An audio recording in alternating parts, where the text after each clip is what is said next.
Okay, तो हम लोग पढ़ रहे हैं केमिकल रिएक्शन। और केमिकल रिएक्शन में मेरे पास है एनसीईआरटी का बुक, पेज नंबर 15। और इसमें क्वेश्चन नंबर 6 के पास हम लोग आ चुके हैं और इसमें है बैलेंसिंग द इक्वेशन। अभी हम लोग क्वेश्चन नंबर 6 को कंप्लीटली करने वाले हैं वन शॉट के अंदर। 4 क्वेश्चन है आपके पास।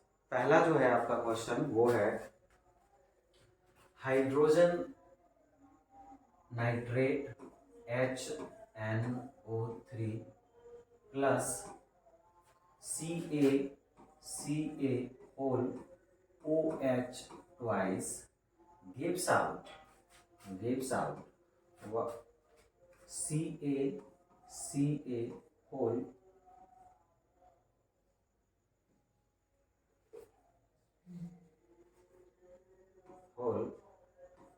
NO3 twice plus H2O। तो ये हमारे पास इस तरीके से इक्वेशन है। चलिए हम इस इक्वेशन को हिट एंड ट्राई XYZ या ABCD जो हम कंसीडर करके बनाते हैं उसी मेथड से इसको हम सॉल्व करने वाले हैं। चारों क्वेश्चन एक वीडियो में आपके सॉल्व होने वाले हैं। तो हमने क्या करना है, सबसे फर्स्ट में क्या करना है, इसके आगे में कंसीडर करना है A। इसके आगे में क्या कंसीडर करना है, हमें A कंसीडर कर लेना है। तो मान लिया कि इसके आगे में A है, इसके आगे में कुछ नहीं है तो B है, इसके आगे में C है और इसके आगे में हमने D लगा लिया। अब क्या करना है, हमें हर एक कंपोनेंट के लिए एक इक्वेशन डिजाइन करना है, इक्वेशन बनाने हैं। तो पहले हम हाइड्रोजन के पास जाएंगे और एक इक्वेशन लिखेंगे। देखेंगे कि कितने हाइड्रोजन है, 1 हाइड्रोजन है। 1 को मल्टीप्लाई कर देंगे किससे हम, तो A से, तो ये क्या हो जाएगा A। अब क्या हाइड्रोजन यहाँ है कहीं, हाँ, एक जगह और है हाइड्रोजन भाई, यहाँ है हाइड्रोजन। तो 2 हाइड्रोजन यहाँ मिल गए, इसको हम मल्टीप्लाई कर लेते हैं B से, तो प्लस 2B गिव्स आउट। तो ये जो इक्वेशन होगा, अब जब हम जाएंगे किधर, रिएक्टेंट से प्रोडक्ट की साइड में, उस साइड हम ढूंढेंगे कि हाइड्रोजन कहाँ है। क्या इसमें कहीं हाइड्रोजन है, नहीं। इसमें हाइड्रोजन है, हाँ है, 2 हाइड्रोजन है, 2 हाइड्रोजन है, D से मल्टीप्लाई हो जाएगा तो ये क्या हो जाएगा 2D। ये इसके एक इक्वेशन बन गए। क्या बन गया, इक्वेशन 2D इसका बन गया। अब हमने देखा दूसरा इक्वेशन अब हमें करना है नाइट्रोजन के लिए। किसके लिए, नाइट्रोजन के लिए। ए के पास आकर के पूछेंगे भाई नाइट्रोजन कितना है, 1 है, कितना है 1 है, तो 1 इंटू ए, ये हो गया ए। क्या यहाँ नाइट्रोजन कहीं है, नहीं। इक्वल साइन के उस साइड जाते हैं, क्या यहाँ नाइट्रोजन है, हाँ, यहाँ है नाइट्रोजन। तो ये 2 से मल्टीप्लाई है, तो 2 नाइट्रोजन इंटू सी, तो ये हो गया 2C। क्या हो गया 2C। अब अगले पे जाते हैं और देखते हैं कि नाइट्रोजन के बाद अब किसकी बारी है, ऑक्सीजन की। तो ऑक्सीजन कितने हैं यहाँ पे, 3 ऑक्सीजन है, तो 3 मल्टीप्लाई बाई ए, कितना होगा ये 3A। उस साइड अगर हम जाएंगे, उससे पहले देख लेते हैं क्या यहाँ भी ऑक्सीजन है, हाँ, ऑक्सीजन तो यहाँ भी है, तो 2 मल्टीप्लाई बाई O, 2O हमारे पास है, तो B से मल्टीप्लाई करेंगे तो प्लस 2B। क्या समझ में आया, 2 जगह ऑक्सीजन है इस साइड, किस साइड, रिएक्टेंट के साइड में। एक जगह यहाँ है और एक जगह यहाँ है, इसमें कंफ्यूजन नहीं होना चाहिए। अब जैसे ही एरो के साइन के उस साइड जाएंगे, हमने इक्वल का साइन लगा लिया और उस साइड जाकर के देखेंगे कि कितने हमारे पास ऑक्सीजन है। तो हमने देखा कि ऑक्सीजन यहाँ तो 3 2 जा 6 है और यहाँ भी है, तो क्या करेंगे 6C प्लस कितने ऑक्सीजन है, यहाँ 1 है, तो ये हो जाएगा सिंपली D। एक और इक्वेशन बन गया। तो इसके कंपोनेंट खत्म हो गए। अब हम पहुंच गए कहां पे, कैल्शियम के पास।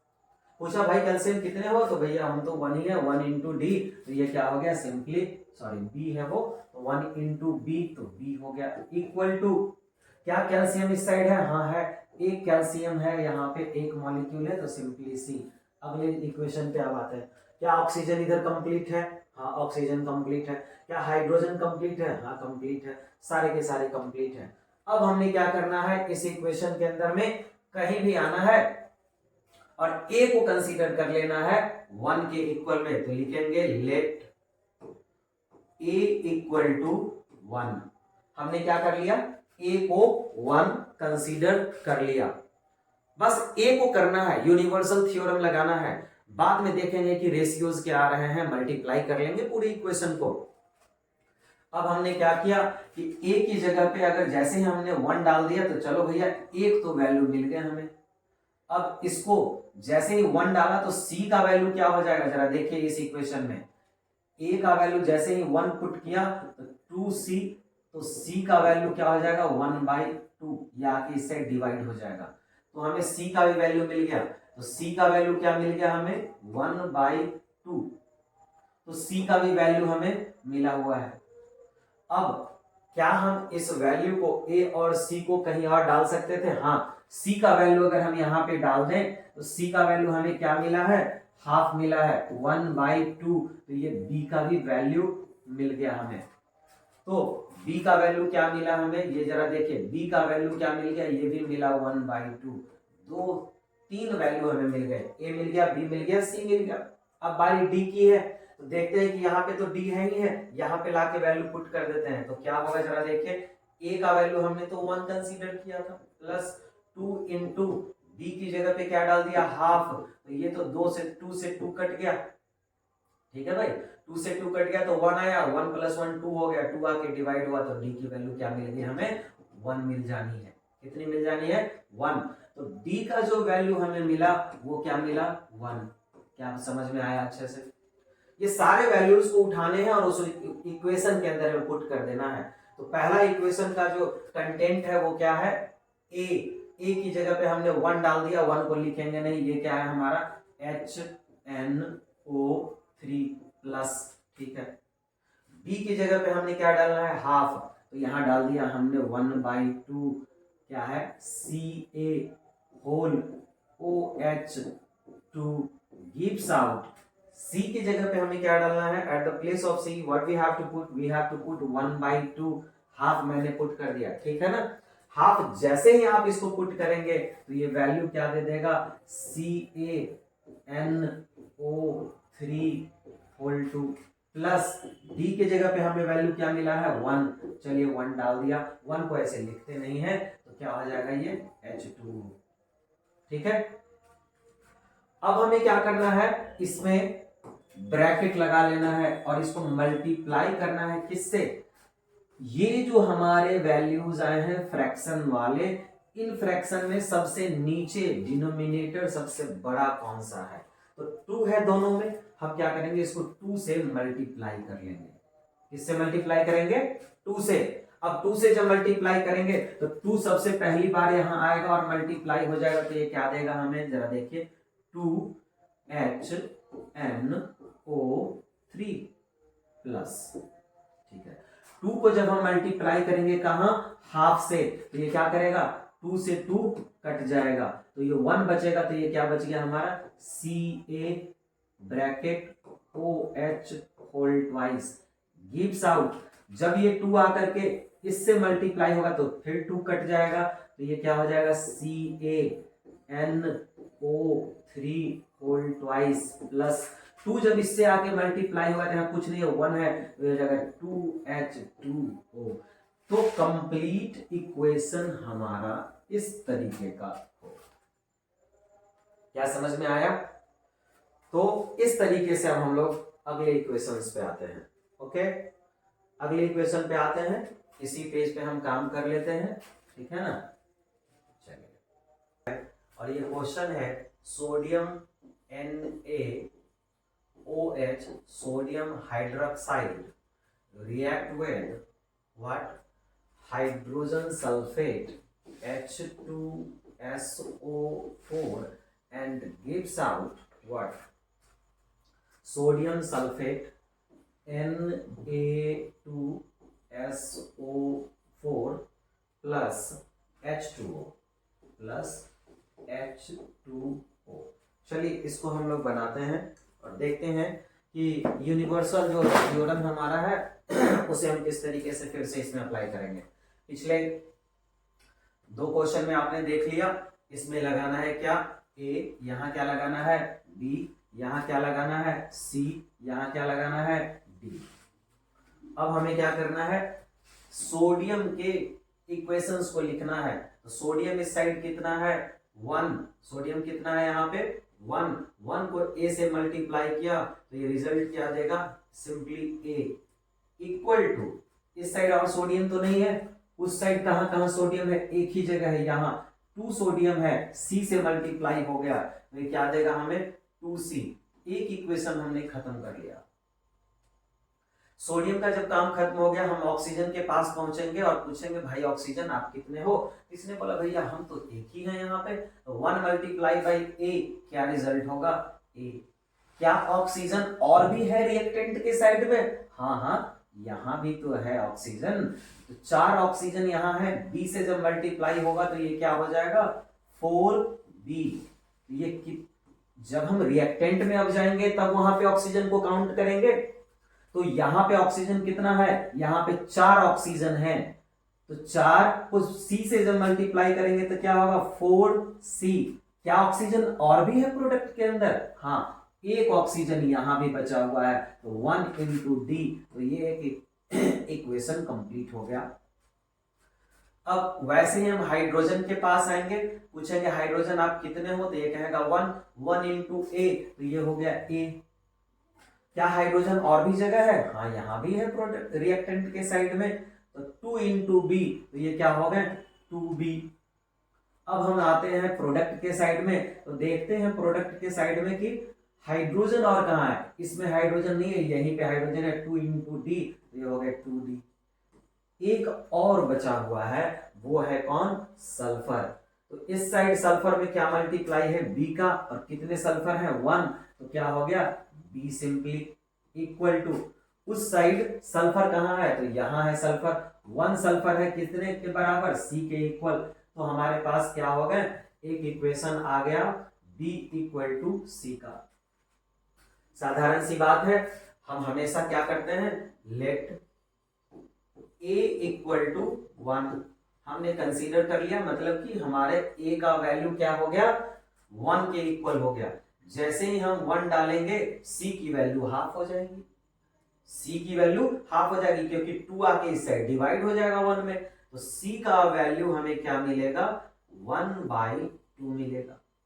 अच्छा b की वैल्यू आसान से यहां मिल जाएगी, c इक्वल है b के, तो c का वैल्यू हमें क्या मिला हुआ हाफ, तो b की भी वैल्यू क्या हो जाएगी हाफ, तो b के जगह पे हमें क्या मिल गया c भी मिल गया, अब b के जगह पे हमें क्या मिल गया 1/2, a मिल गया b मिल गया c मिल गया, बारी d की है। इस इक्वेशन में क्यों ना हम डाल दें b का वैल्यू निकाल लें, a की वैल्यू 1 थी प्लस b की वैल्यू क्या है हाफ है, हाफ को जब 2 से मल्टीप्लाई करेंगे तो 2 से 2 कट गया और ये बच गया यहाँ पे 2D, 1 + 1 2 हो गया इक्वल टू 2D, और जब 2 आके इसको डिवाइड करेगा तो D की वैल्यू क्या हो जाएगी 1। तो हमने D को भी फाइंड आउट कर लिया, तो D = 1 आ गया। अब हम हर एक जगह इसको ले जाएंगे और पुट कर देंगे। तो सबसे पहले क्या करेंगे, a का वैल्यू जो हमने 1 माना था कंसीडर किया था वो हम पुट करेंगे, तो देखिए वैल्यू क्या हो जाएगा NaOH, 1 इसके आगे में हमने लगा दिया, चलो इस तरीके से मल्टीप्लाई करके 1 लिख लेते हैं a की जगह पे।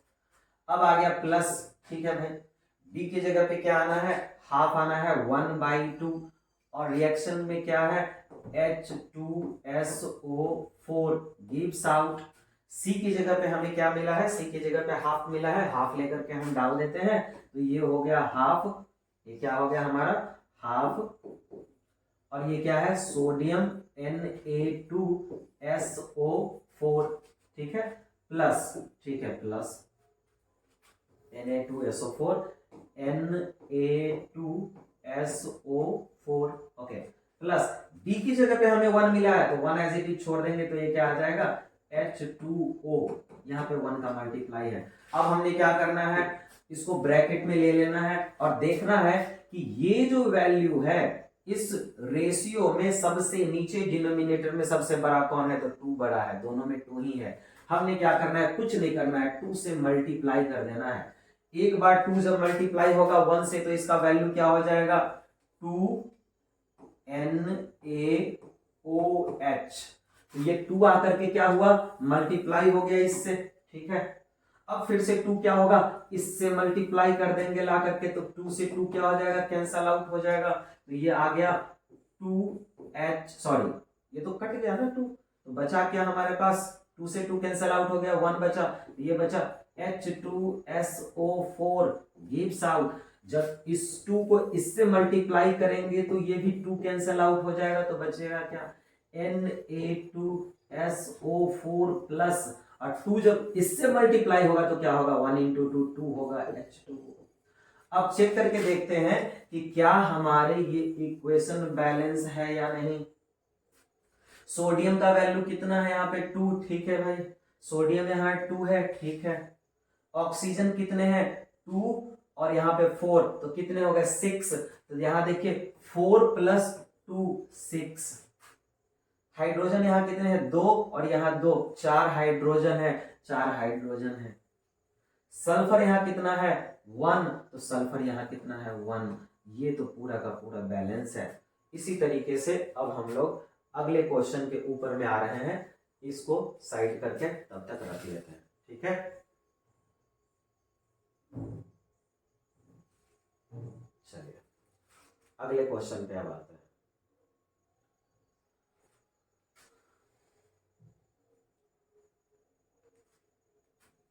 अगला जो क्वेश्चन हमारा होने वाला है वो क्या है, जरा देखते हैं।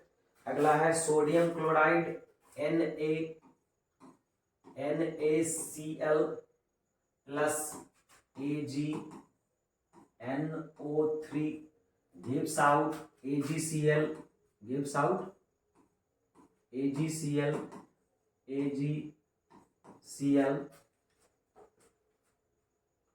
Plus NaNO3। चलिए अब इसको हम लोग बना लेते हैं। सेम वही काम करना है, क्या करना है, ABCD लगाना है। तो चलिए लगाएंगे ABCD।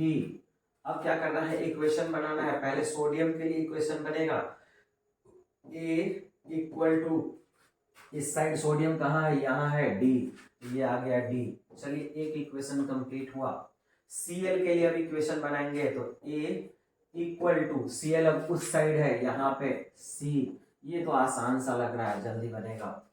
Ag सिंगल है तो ये हो गया B इक्वल टू, Ag इधर कितना है C, ओके। नाइट्रोजन कितना है, नाइट्रोजन है B, उस साइड नाइट्रोजन कितना है, वो है D।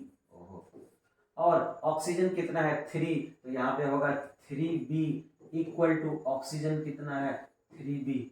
ओ भाई साहब ये हो क्या रहा है, अगर A D के इक्वल हो, A C के इक्वल हो, C B के इक्वल हो, B B के इक्वल हो, और ये 3 से 3 कैंसिल हो जाए और फिर से B D के इक्वल हो, एक्चुअली यहाँ D है, D के इक्वल हो जाए, सारे के सारे तो इक्वल ही हैं, तो क्या होगा A equal to B equal to C equal to D। बहुत ही रेयरली इस तरीके के आते हैं, दैट मीन्स ये इक्वेशन ऑलरेडी बैलेंस्ड है। ये हम लोग पढ़ रहे हैं कौन सा, 6 का C नंबर। कौन सा क्वेश्चन है, 6, क्वेश्चन नंबर हमारा चल रहा है 6 का C चल रहा है, जो कि ऑलरेडी बैलेंस दिया हुआ है। किस तरीके से बैलेंस दिया हुआ है देखिए, सोडियम 1, क्लोरीन 1, यहाँ पे silver 1, nitrogen 1, oxygen 3, complete balance है। क्या अच्छे से समझ में आ गया, क्योंकि ये बैलेंस ऑलरेडी दिया हुआ है। अब हम चलते हैं आगे और दूसरा क्वेश्चन देखते हैं। लास्ट क्वेश्चन है बेरियम क्लोराइड का क्वेश्चन है हमारे पास, तो चलिए देख लेते हैं।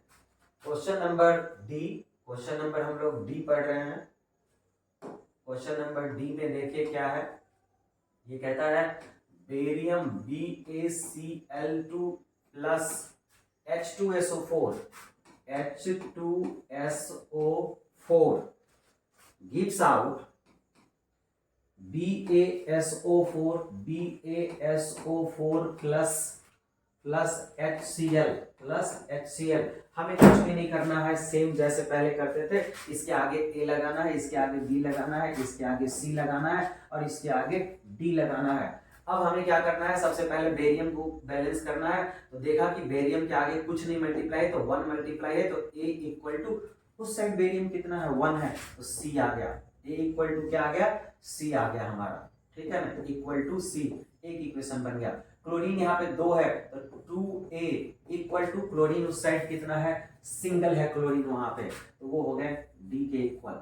ये बैलेंस है इधर, सॉरी इस साइड का काम खत्म हो गया। अब इधर आते हैं, हाइड्रोजन कितना है, तो B, तो 2B हो गए हाइड्रोजन। तो उस साइड कितने हाइड्रोजन है, 1 है, तो D के इक्वल है, ठीक है। अब यहाँ आते हैं सल्फर के पास, सल्फर कितना है 1, तो B इक्वल टू उस साइड सल्फर कितना है 1, C। अब आते हैं ऑक्सीजन के पास, ऑक्सीजन को देखते हैं, 4 ऑक्सीजन है, तो 4B इक्वल टू ऑक्सीजन उस साइड कितना है 4B। सबसे पहले तो हमने 4 और 4 को कट कर लिया, सॉरी ये D है, ऑक्सीजन क्या है C होना चाहिए, ऑक्सीजन में 4C है, ऑक्सीजन में क्या है 4C है। तो हमने क्या कर दिया 4C, 4 से 4 कट गया, B इक्वल टू C आ गया। अब हमें क्या करना है, सेम वही काम करना है, let A equal to 1, A अगर 1 हो गया तो C भी क्या होगा 1, और B भी क्या है C के इक्वल है, तो B भी 1 हो गया, तो A equal to 1, B equal to 1, C equal to 1, तीनों आ गए, बच गए D। तो D के जगह पे देखिए क्या होगा 2A लिखा हुआ है, तो D इक्वल टू क्या हो जाएगा 2 इंटू 1, A का वैल्यू यहाँ लाके पुट कर देंगे तो ये 2 आ गया। हमें पूरा ये वैल्यू पता चल गया। अब सीधा जाएंगे और वहां पे पुट कर देंगे, तो यहाँ जब हम डालेंगे तो 1 आ गया, यहाँ डालेंगे तो भी 1 आ गया, यहाँ डालेंगे तो भी 1 आ गया। बस D के जगह पे हम क्या करेंगे, यहाँ ला करके 2 डाल देंगे। अब देखते हैं चेक करके कि बैलेंस है यानी बेरियम 1 ठीक है, बेरियम 1 ठीक है, बेरियम 1 ठीक है, क्लोरीन 2 क्लोरीन 2 एकदम ठीक है, 2 से मल्टीप्लाई है, हाइड्रोजन 2 ठीक है, सल्फर 1 ठीक है, ऑक्सीजन 4 ठीक है, एकदम बैलेंस है। तो ये 4 क्वेश्चन थे हमारे, और ये चैप्टर चल रहा है हमारा केमिकल रिएक्शन, और केमिकल रिएक्शन में क्वेश्चन नंबर 6, और क्वेश्चन नंबर 6 को हम लोग कंप्लीट कर चुके हैं। क्वेश्चन नंबर 7 अगले क्लास में।